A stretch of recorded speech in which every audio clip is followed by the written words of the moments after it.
everybody, and welcome to Todd's podcast. Our guest today is no stranger to our listeners in the Polk County area, the state university system, or in our circle of academic-minded folks. He's been in this current job at Florida Polytechnic University since its opening day about 10 years ago. Please welcome Dr. Randy Avent. Dr. Avent is the founding president of Florida Polytechnic University and has been since 2014. Wow, how time flies. He and his team have been responsible for Poly's development and operation as they have worked tirelessly and strategically to advance the institution. He's a research scientist with an extensive background in both conducting and directing research at higher education institutions dedicated to engineering and mathematics. He also spent 24 years at MIT's Lincoln Laboratory doing defense research, served as the chief scientist of the Defense Department for 2 years, and was professor and associate vice chancellor of research at NC State University. Randy holds a PhD in biomedical mathematics, so difficult I can barely say it, and engineering from UNC Chapel Hill, a master's degree in electrical engineering from NC State, a master's in biomedical mathematics and engineering from UNC, and a bachelor's degree in zoology from UNC as well. Dr. Avent is retiring from the presidency of Florida Polytechnic and is a recipient of the prestigious Fulbright Schumann, did I pronounce that correct? Yes. Innovation Award, and will be conducting research at the University of Barcelona this fall. Randy, welcome to Todd's podcast. We're heard by about 93 million listeners worldwide, and even also at the University of Barcelona. So welcome. Great, thank you. So good to be here. Thank you for inviting me. It's an honor. I'm a little surprised. This resume really reflects a lot of mine, other than I was a marketing major at University of Florida instead of zoology. It's pretty close. It's pretty close. How do you find time to do that? Are you just studying all the time? I mean, we can get into a lot of this, but I think it just goes to who you are as a constant and consummate academic. Well, I started, of course, as a loan investigator and found that I was actually a whole lot better at managing people than actually doing the work. And so made the transition to, as what we say in academia, part of the problem and not part of the solution. And so I've been doing that for a good number of years. It's been a while since I've actually done research, right. But every once in a while I get the opportunity to dabble a little bit and do something fun. And I'm looking forward to when I step down, getting back into it. Good. Our listeners will note that this introduction was considerably longer than most people we do, especially my daughter, who's my harshest critic. She said, "Dad, you talk too much. You need to let the guests talk more."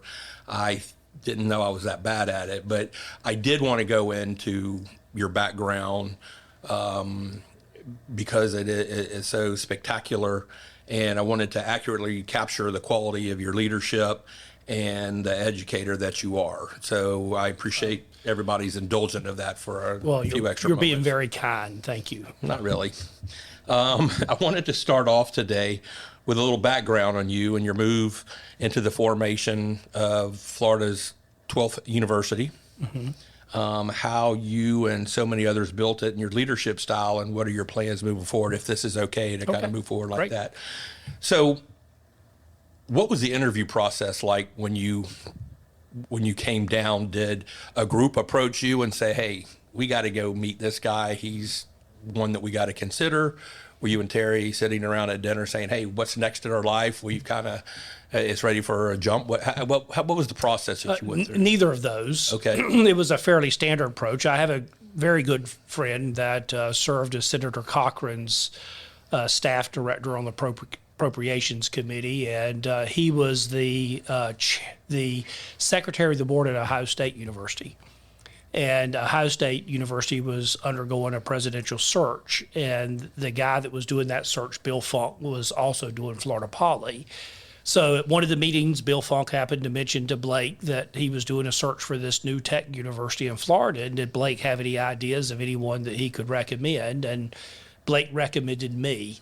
I found out about it with a letter from Bill Funk. I remember sitting in my office at home working one Saturday morning when Terry gave me this letter that said, "Congratulations, you've been nominated."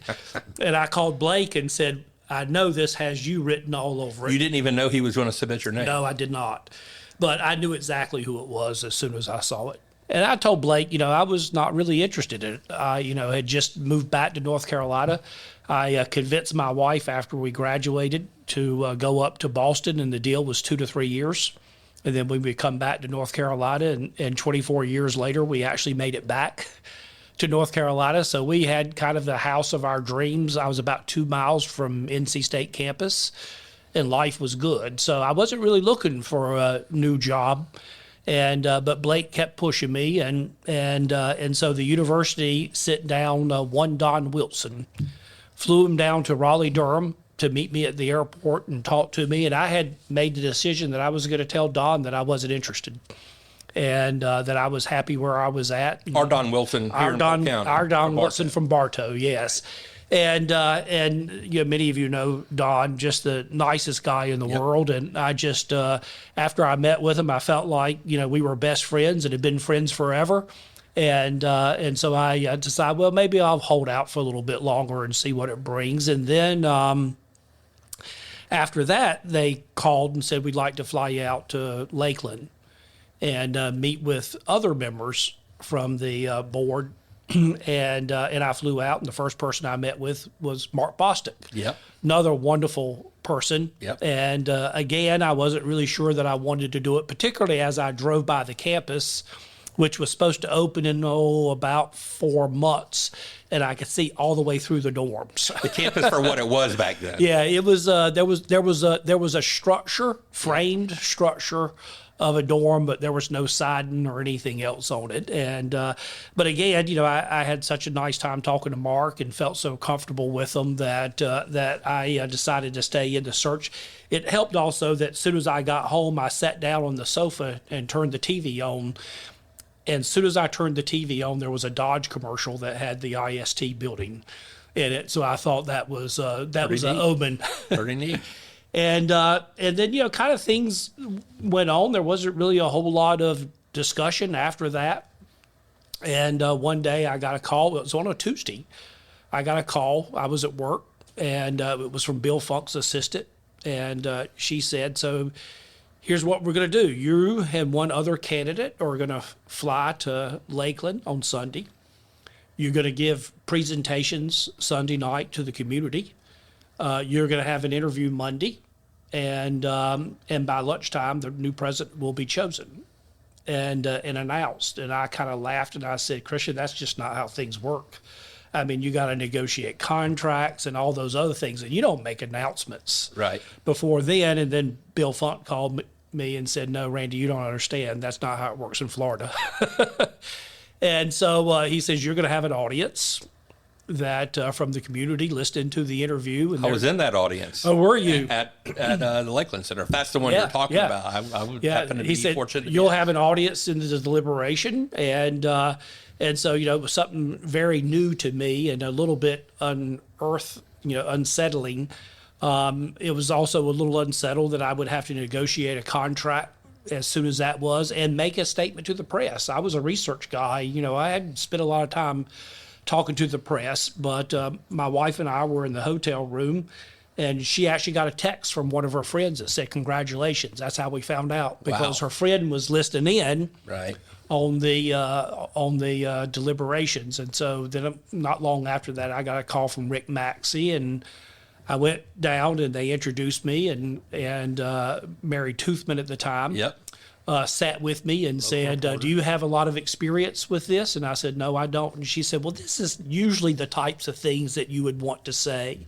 And she helped me craft a statement, and I was ever indebted to her with her help on that. And then I sat with Don Wilson, and we talked about, kind of outline of contracts and all, and that's kind of how it happened. I'll tell you that when we left, I still wasn't sure that I was going to do this. And part of that really was that we had a rising senior at home. Right. And I knew that I didn't want to move him senior year. And I really hated the idea of leaving him and Terry for a whole year to come down here. But the more Terry and I talked about it, the more we thought that, this is just an incredible opportunity. I mean, how many people can say that they started a brand new university from scratch. And so, at the end of the day, we just couldn't say no, and I'm glad that I didn't. I remember being in the room when you and the other person you were competing in, or whatever the correct terminology is, over at the Lakeland Center. And when it was over, and I think I've told you this a time or two, but someone like me could never judge your resume versus another person's resume because I don't understand all that goes into it. But your personality for having to come in and create something from virtually nothing. I mean, you did have some structure, but you didn't have much.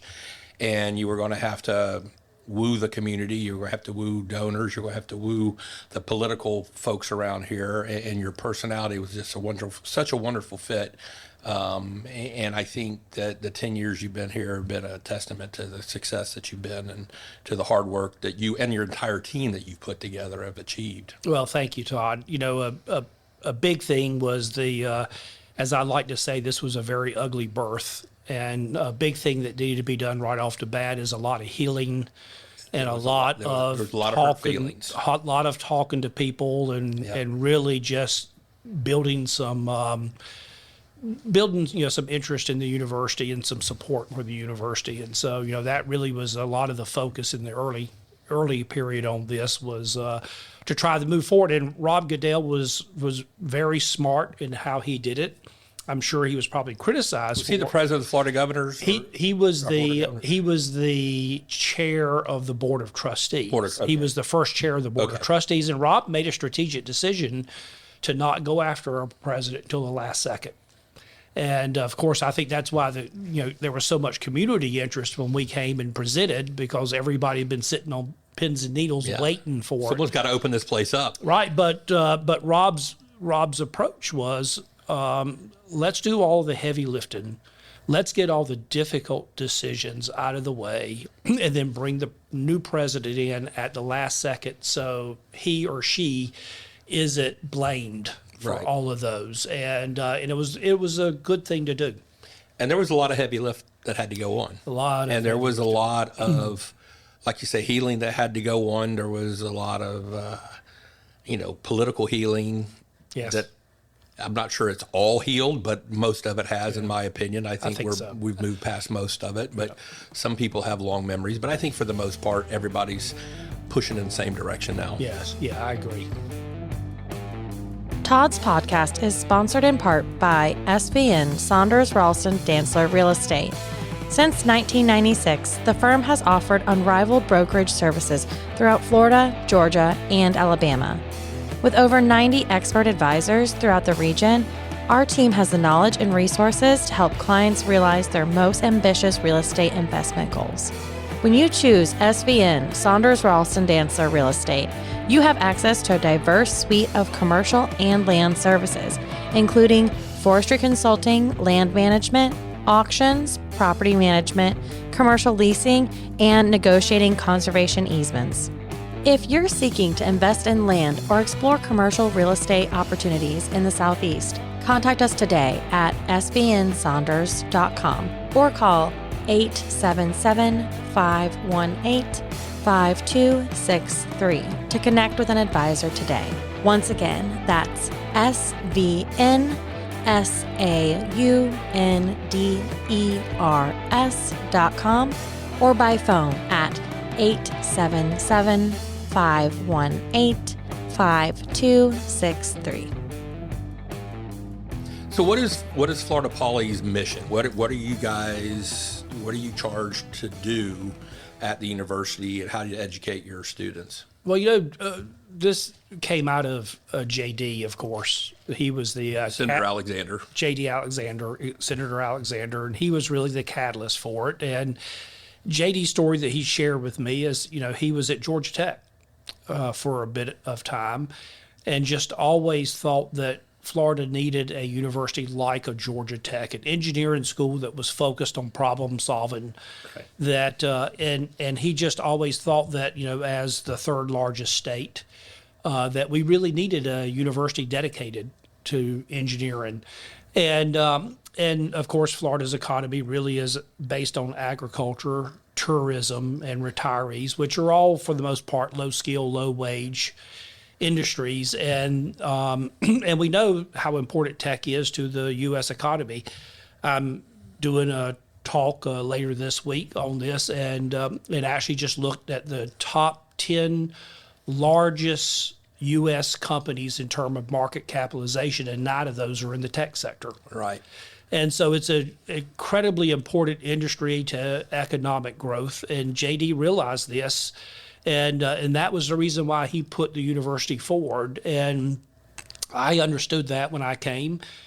We had a lot of trustees that talked about the importance of creating a university that was, the next MIT. Of course, we're not going to be MIT, but I get it when they say it, that we want a university that really is about excellence, that's about really trying to help the state in terms of growing a technology economy, that is about doing research and helping companies with their problems. And that really is the mission of the university. It is, we serve both students and industry through academic excellence in research and education in engineering and applied sciences. So a company comes to you with a problem and you say, Randy, how can Poly help me solve this on the technology side?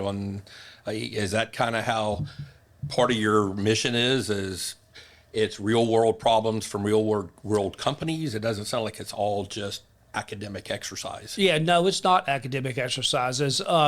More likely companies come to us with problems. We can do research to help. More often, it's actually the academic people that are leading the companies. And, Really? Companies don't know what they don't know. You've heard Henry Ford's famous quote that if I'd asked people what they wanted, they would have said faster horses. Right. Because they've never heard of a car. And so, one of the things that I'm really sensitive to is we hear a lot from community that you need to go talk to the companies and ask what they need, and you need to see, are you providing graduates that meet their needs? And my answer is no, I don't. Because if I go ask a company what they need, they might say I need someone that programs in Fortran on an IBM PC that sits on a desk. Or a faster horse. Or what they really need is they need someone that knows how to do cloud computing and Python, Right. and that knows the next generation. So more often than not, our students are going into companies and helping those companies really revolutionize and make their products better and more efficient. On the research side, it's a different story, but not too dissimilar. When you came here, what did you discover when you got down here? Either your board of governors wise, community wise, facility wise, community support wise, you came down with a framework, but like you said, you could see through the buildings. Okay. What was your first step? Well, I think first step was just to try and figure everything out. Ava Parker did an incredible job. Yes. A job that was nearly impossible, and I kind of have to say tongue-in-cheek that the reason why the legislature agreed to the 6 legislative mandates that created the university is that they had all intentions of popping some popcorn and sitting back and laughing Right. when the university couldn't meet them. And Ava was given a horrendous job, really difficult, which is she was employee number 1. Yep. There was nothing there, and she had a year and a half to create a new university, and that was extraordinarily difficult. And She hit the ground running too. She was not one to sit around. she was not one to sit around. She hit the ground running, and really she did it off of just her sheer power, personality. and getting things done. And Rob Goodell was a big help. I like to think of Rob Goodell as that guy on Pulp Fiction that's the fixer. Okay. Whenever the governor had a problem, he called in Rob Goodell to go fix it. And so the two of them really did remarkable things that first year and a half. And I tell people jokingly that I came in and took credit for all of it. But we still had some pretty big things left when I got in, which included accreditation in 2.5 years. It included getting to 1,300 students in 2.5 years. Was that part of the accreditation? Was the 1,300 students, or was that No. a different metric that the? It was a different metric. And those were two things that were extraordinarily difficult. There's never been an institution that started at ground zero and was accredited in 2.5 years. Without a whole lot of support from Tallahassee. No. I mean, not at all. And pushing on your own. And remember that to get to 1,300 students, students could not get federal financial aid until you were accredited. Right. And so we had to do all that heavy lifting of raising money to support those students so that we could grow the student population to 1,300. And I like to talk about and think about that first 5 years as just build an institution. Don't focus too much on how great it is. Just get everything in place. Right. We had to get all the back office operations in place. We had to have a marketing department and a communications department and a student business services and accounting. And we had to build all that from scratch. Housing. We had to have, a food service. We had to have a curriculum. Right. For degrees, and we had to hire faculty, and it was a pretty significant lift those early years. Just get everything in place. And I think the community was very supportive, especially on the scholarship side. I know you were constantly, hey, we've got to create foundation to be able to give scholarship to these students. Yeah. Community has always been extraordinarily supportive. Yes. And we have wonderful people in our community. We do, and that really made the job much more pleasant so that, you could go fight battles in Tallahassee and go fight battles in Atlanta with accreditation, but when you came home, it was always a supportive community. Right. I would agree with that. And a lot of the people know who they are, and they work diligently to support the foundation and support these scholarships. Y'all have accomplished so much in the first 10 years. When I say y'all, I mean your whole team. It's not just a Randy show. What do you consider your top success? Well, I like to talk about different phases of Poly, and the first 5-year phase really was just getting everything in place. Second 5-year phase really was about making it excellent and really focused on quality. Our actually student population went down after year 3. We met the 1,300 students, and that was required of us of the state. And at that point, we started really focusing on student quality. And Terry Parker, our provost, and we were very fortunate to be able to attract Terry to the university because he had been the provost of Colorado School of Mines. Colorado School of Mines was a small university in Colorado that really focused on mining, and for all practical purposes was about to go under because there just wasn't that much interest in mining. And they made a strategic decision to pivot over to engineering, and very quietly over a handful of years became the top engineering school in Colorado.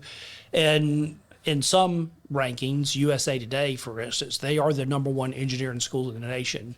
And so when Terry came in, I just told Terry, do what you did at Colorado School of Mines.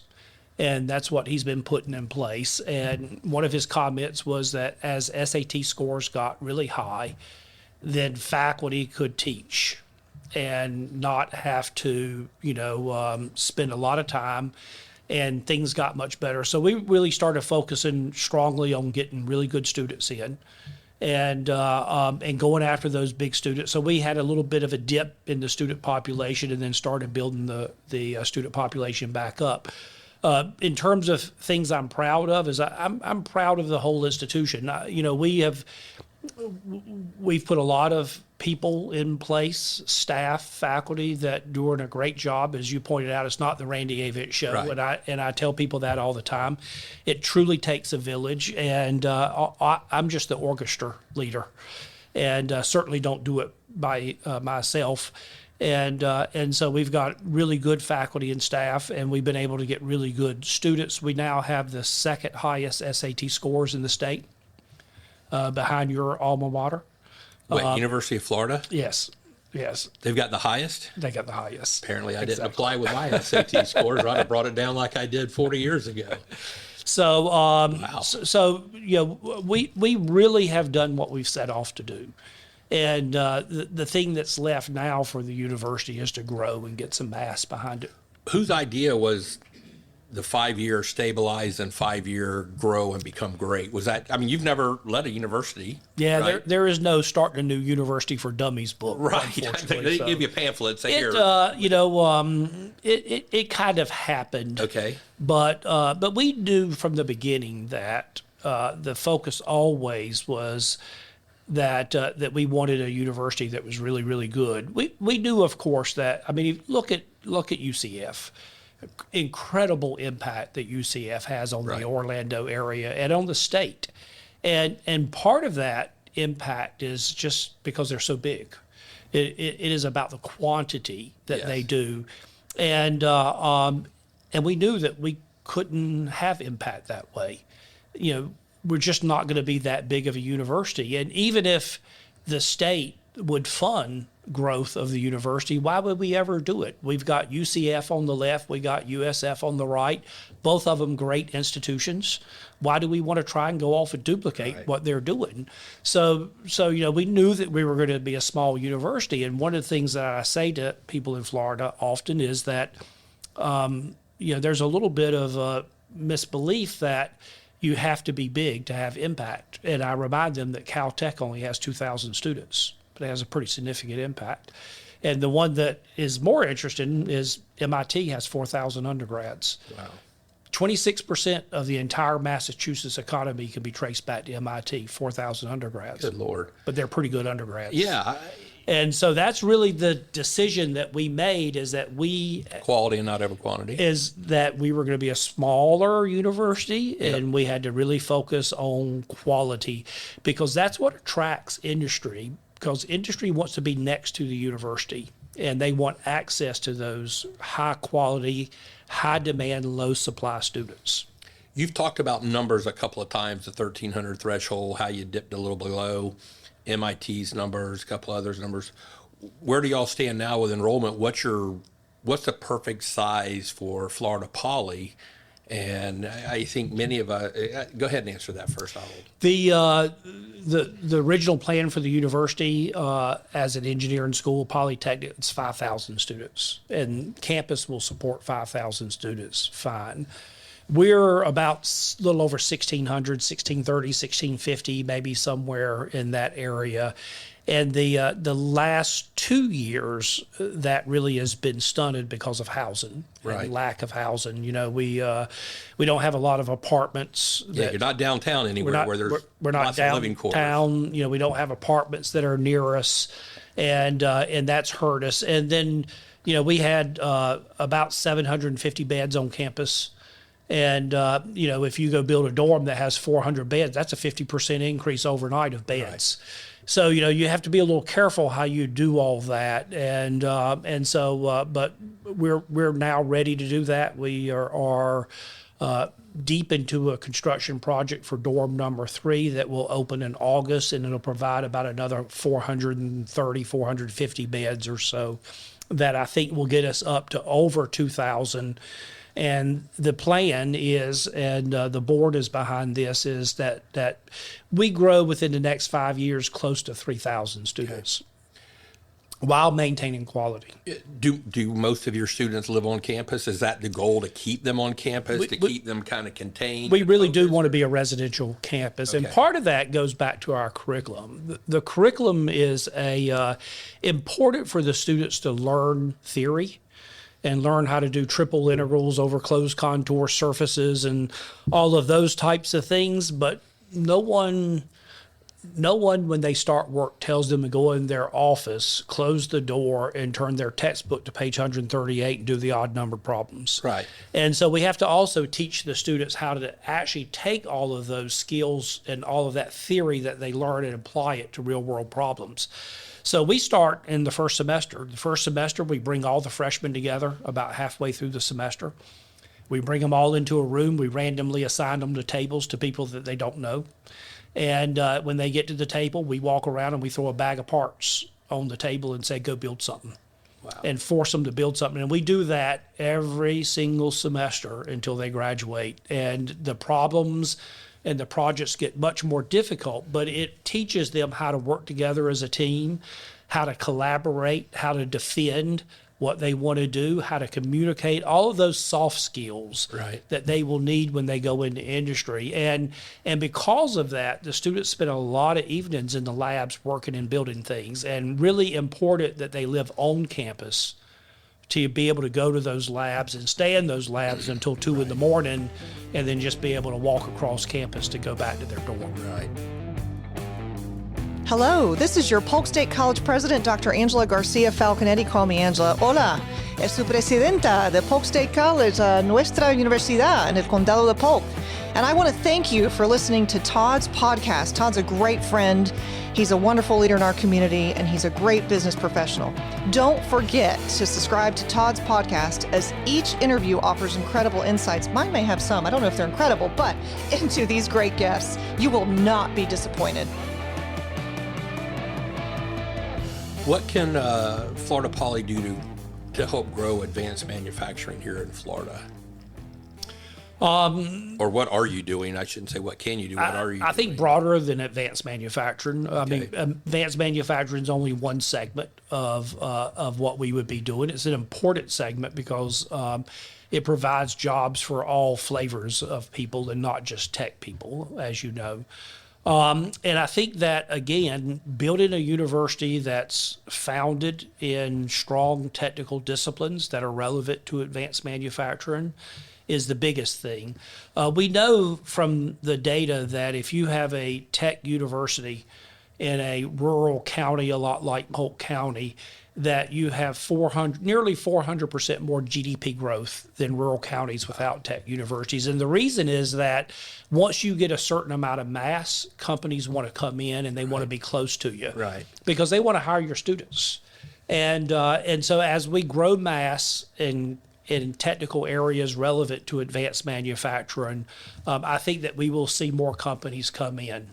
What's the typical size of your incoming freshman class? I mean, you say you throw a bag of parts on the table and with every incoming class? I think it's about 500 or so. 400 or 500? 400 or 500, somewhere, maybe a little bit more than that. Okay. Probably more than that, but somewhere in that neighborhood. And we get them from all walks. You know, there's lots of different categories. There's the first time in college, which is your traditional students. We also get transfer students and others. So, applied research. What role does Poly have in the future in that field? So, research in general, universities operate under what's called a tripartite mission. So every faculty member actually has 3 jobs that they have to do. One is education and teaching. One of them is research, and one of them is service to their discipline. Serve on review boards and committees and those types of things. And so right now at our age in the institution, our focus really has been on undergraduate education. And the thinking from Terry is that we build a really strong undergraduate program. And then once we have that, then we can build on that to grow a strong master's program. And then once we have that, we build on that to grow a strong doctoral program. Once you have the doctoral program is when you start becoming a research institution. We're a couple years into building the master's program now. My guess is that that master's program will go significantly over the next 2 to 3 years. And I'm thinking probably maybe 5-year mark, you start having a doctoral program. And then once we have that doctoral program, it'll be basic research and applied research as well. And not just applied. And the difference between those two is basic really is about a quest for fundamental understanding.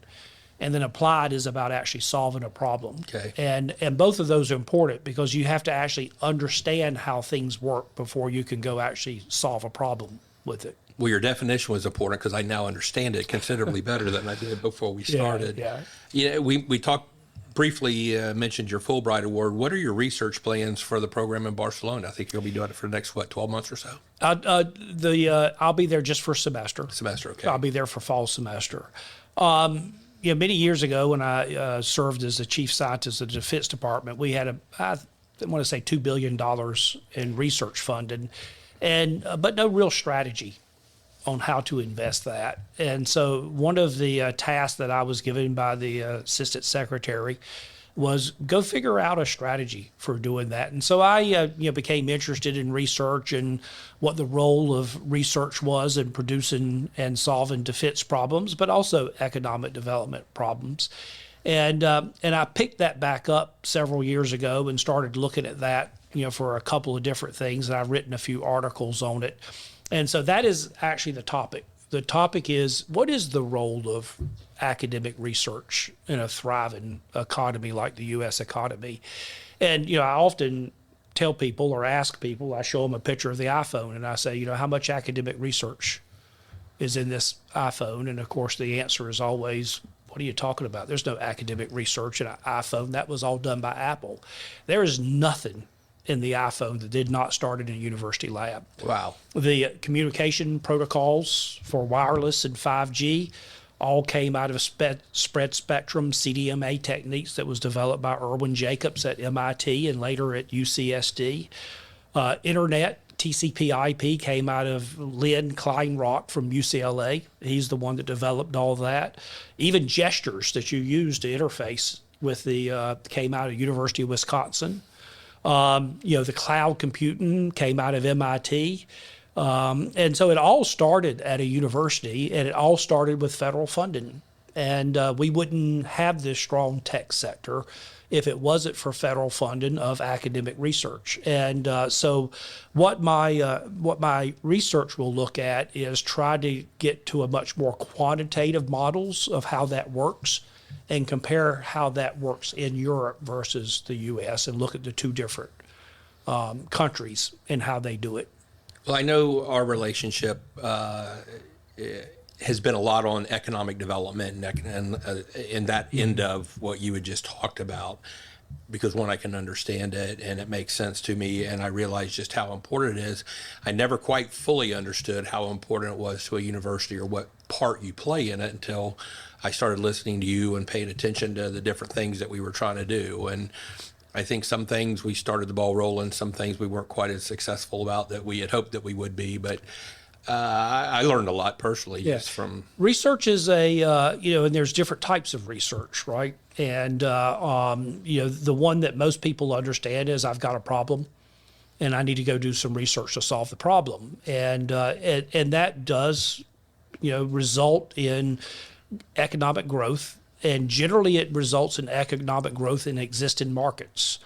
And but the economic growth is exponential. An example I might use is look at GMC, 100-year-old company, have market cap maybe 15 billion or something like that, and then you have this crazy tech company called Tesla come around, take a completely different approach to a vehicle.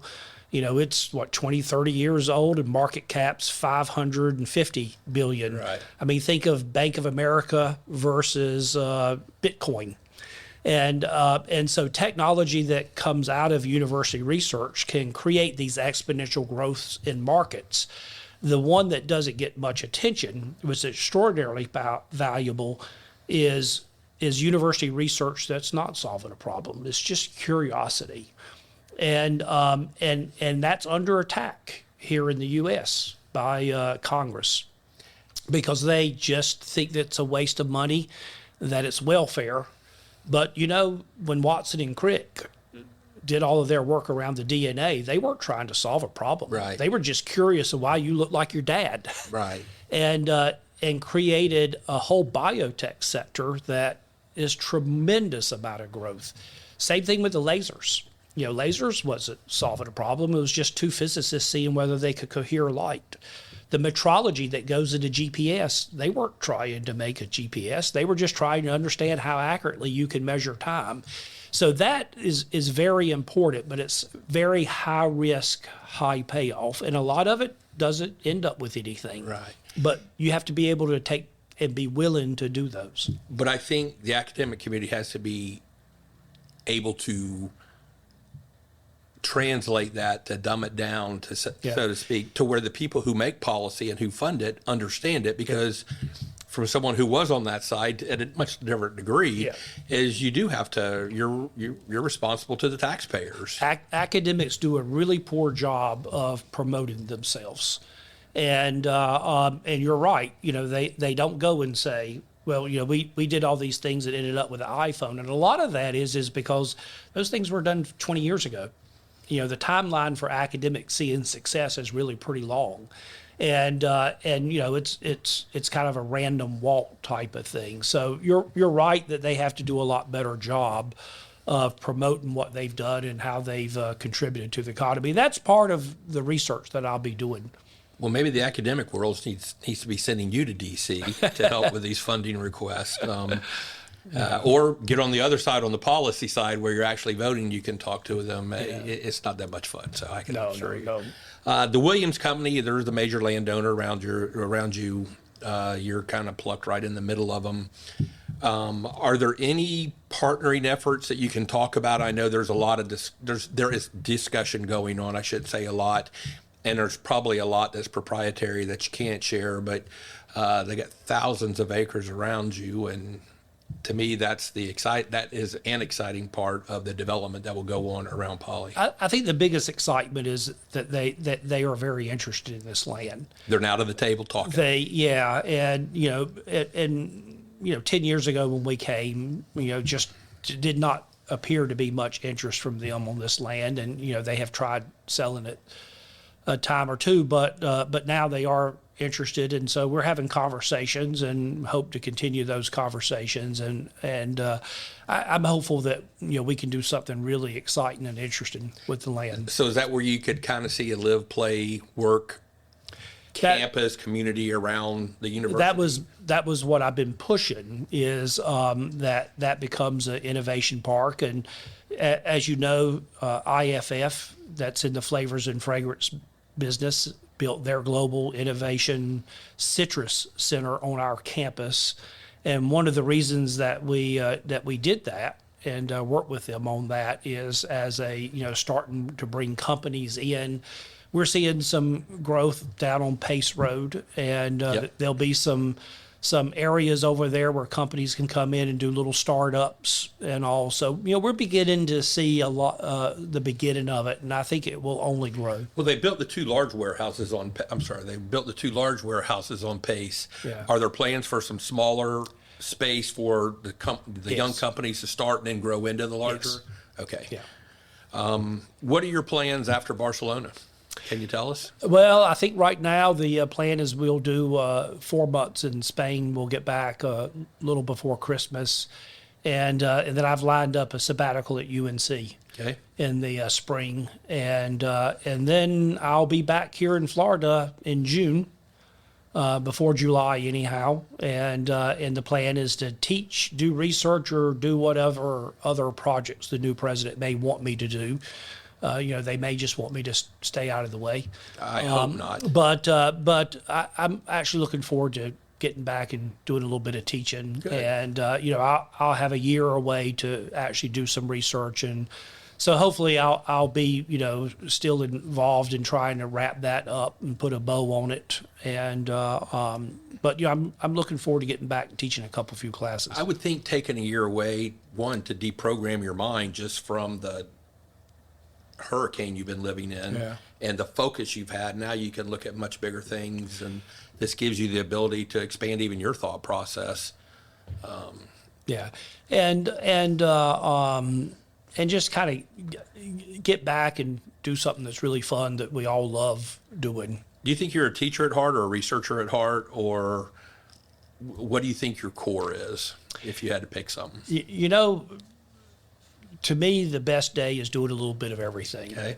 I don't think any one of those things, but all of them. And so I guess I'm kind of a jack of all trades, master of none. And but I do enjoy doing research. I mean, that's really what my career has been, is doing research. I have taught, and I did teach one class at Poly back in 2016, and had hoped to do some more teaching, but just hadn't been able to find the time. How would you ever have time with everything else you've been doing? Yeah, and so so I am looking forward to getting back and doing that. And some of the teaching, particularly new classes and new fields, requires you to dig in and learn a little bit of it and get back up to speed on it, and that's always really exciting. So your goals for the next 5, 10 years are the goals for Poly. I know the next president coming in will probably have their own, but from what you've said is, get the master's program kind of established. You're working on it now, and then get the doctorate program established, get your enrollment up to, you think these are all 5, 10 year goals? Is there anything else that you would like to see them do that you've had the benefit of being on the inside of doing? I feel pretty comfortable with those because I think that those are the goals of the board. And so new president coming in likely will be consistent with that, because I think the board will push on that. And really, those are kind of the natural next steps. It's not rocket science. We need to get the mass of the university up. We need more students. It helps us with the legislature. It helps us with the community. It helps with economic development. And it helps grow the campus and have more opportunities for the students. And so, it makes all the sense in the world to do that. Hey everybody, this is your host Todd Dantzler, and I hope you're enjoying this episode. I would like to take a moment to do a shameless plug for my real estate business. As most of you know, I'm a partner with SVN Saunders Ralston Dantzler Real Estate, but I am also a working broker who is very active in listing and selling real estate. I've been in this business for over 41 years. I know, you're thinking he can't be, he's so young looking, but no, it's true. I've been actively listing and selling commercial real estate my entire working career on properties ranging from ag land to multifamily projects to office and commercial and industrial properties. I have held the distinguished CCIM designation since 1991. This is the highest designation you can achieve in the commercial real estate field. I believe that a big part of my success in the real estate business is because of the relationships that I have fostered throughout the state of Florida and also right here in Polk County. So if you have any real estate needs in buying or selling, please give me a call to see if I can help out. My direct line to my desk is 863-877-2846. Again, that's 863-877-2846. Kind of towards the end of our time here, and Eli's created something called a lightning round where we ask quick questions and get quick answers. You don't need to think too deep about them, and after the questions are asked, you'll realize you don't have to think too deep about them. Or I realize that I should have thought deeply about them. These are kind of easy. So, what's your favorite food? There's just nothing better than a good burger. Okay. Where's your favorite place to get that burger? It doesn't have to be here in Polk County. It should be in Polk County, but whether it's here or worldwide, you've been all over. Let's see, where have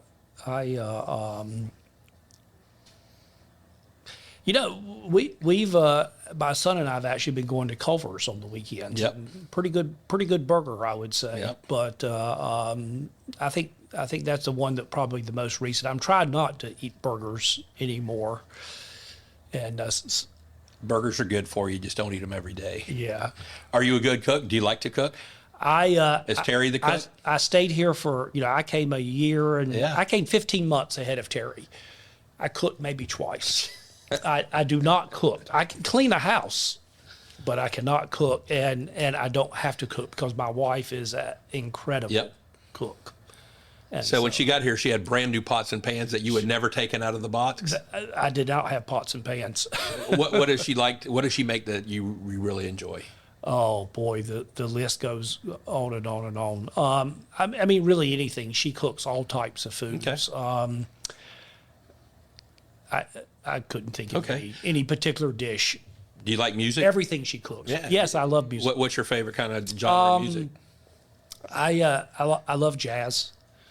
I like jazz. I like hard rock, 70s. The old Led Zeppelin, Joe Walsh. Turn the guitar to 11 and let it rip. Yeah, and but actually the music that I probably listen to the most, and I'm not sure what you call it, but Sting. I'm a big Sting fan. Michael McDonald, Hall and Oates, Paul Simon. Yeah. And that type of music. No screaming, you can understand the words, and it's got a melody. Yeah. Eli, what was the kind of music that Gene Conrad liked? This will blow your mind if he can remember what it was. It was EDM, electronic dance music. Oh. Yeah. I didn't know what it was, and then when Eli explained, I went, Really, Gene? So That's an interesting one. it was. Yeah. Who's your favorite artist? The Sting, the Michael McDonald? Sting. Yeah. Probably Sting now. It changes all the time. I go through stages, Yeah.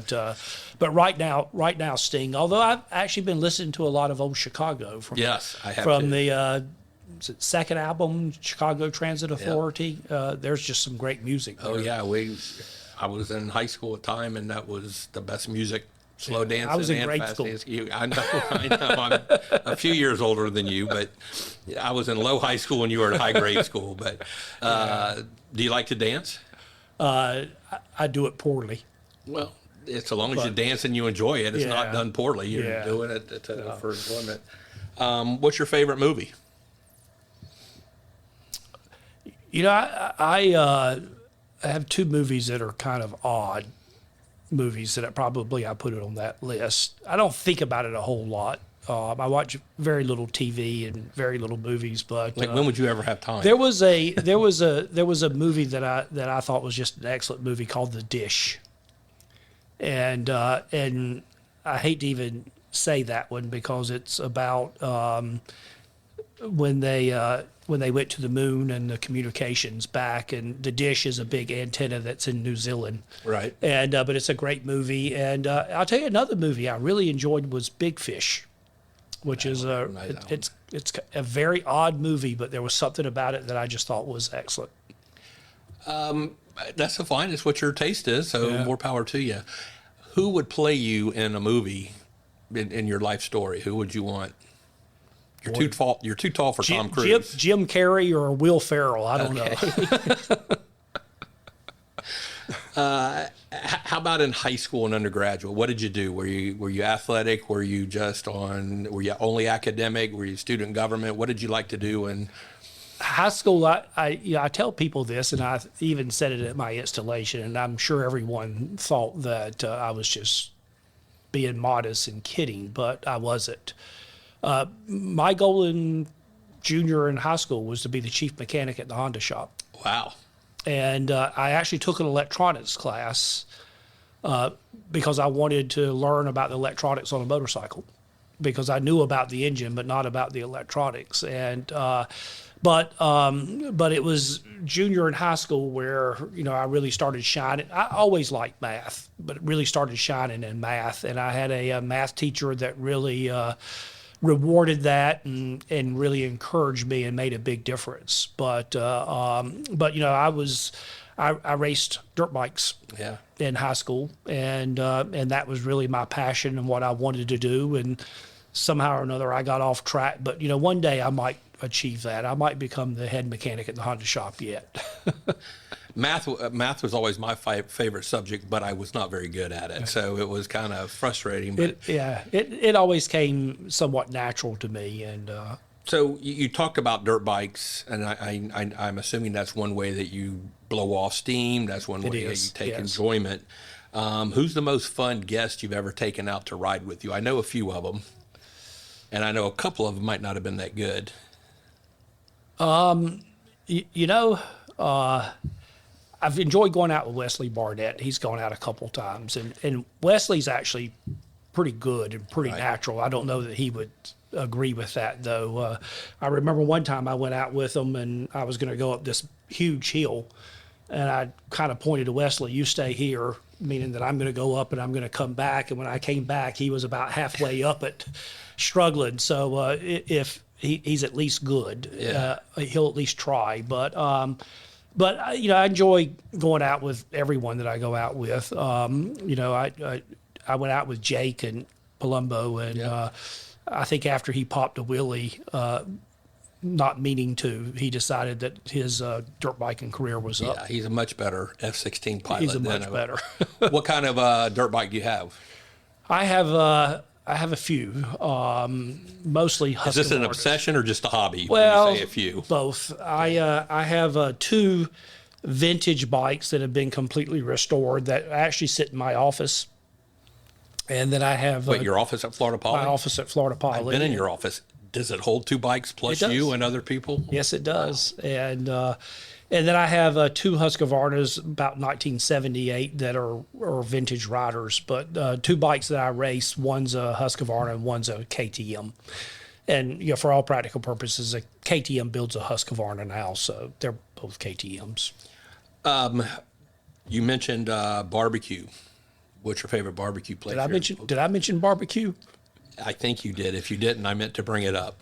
Okay. And who do you like going to have barbecue with? You've already mentioned. Well, this question is from him. This is probably where after the show you might cut this out, but I like North Carolina barbecue. That's fine. And so favorite barbecues in North Carolina. Absolutely, that's fine. Yeah. And but I have gone to a lot of barbecue places here in Florida with Mark Bostic.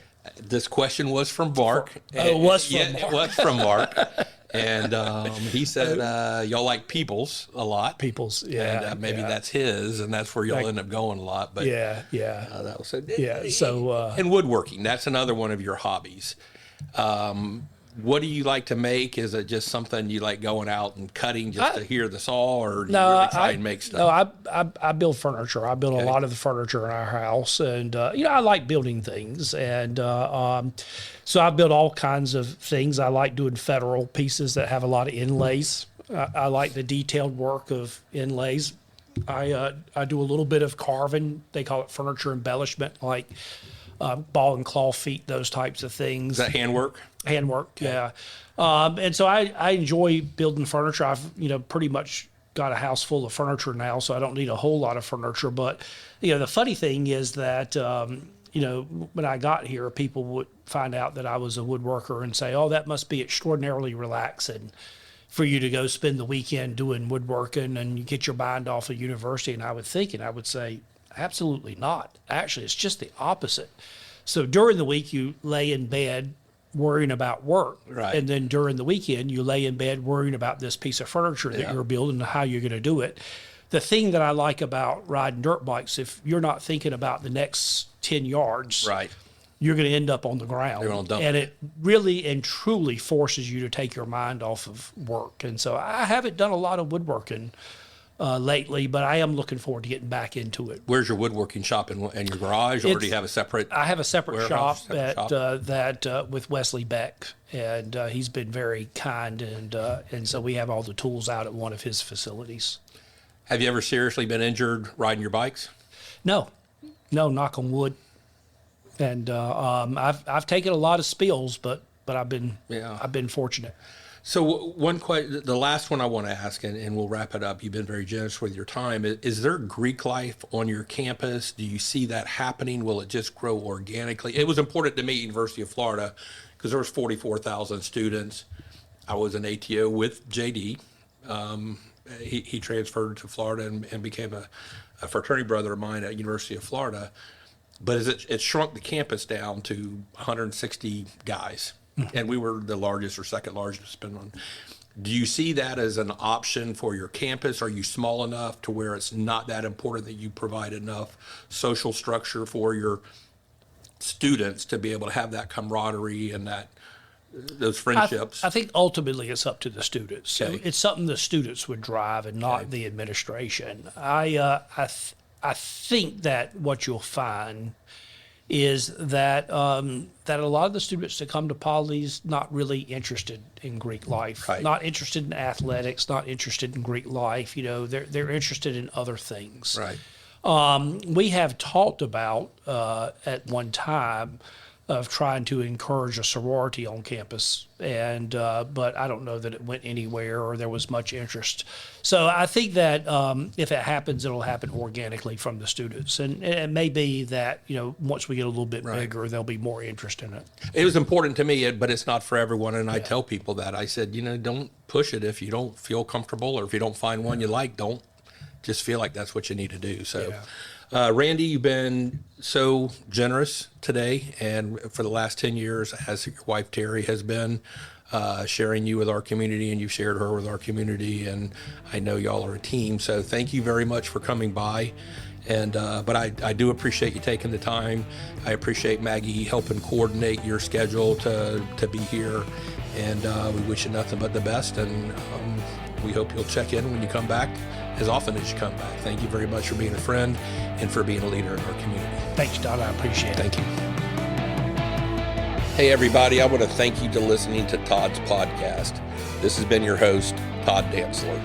Next time, we'll be talking to Captain Nathan Shaka Khan, who is the base commander of the Hurricane Hunters here in Lakeland.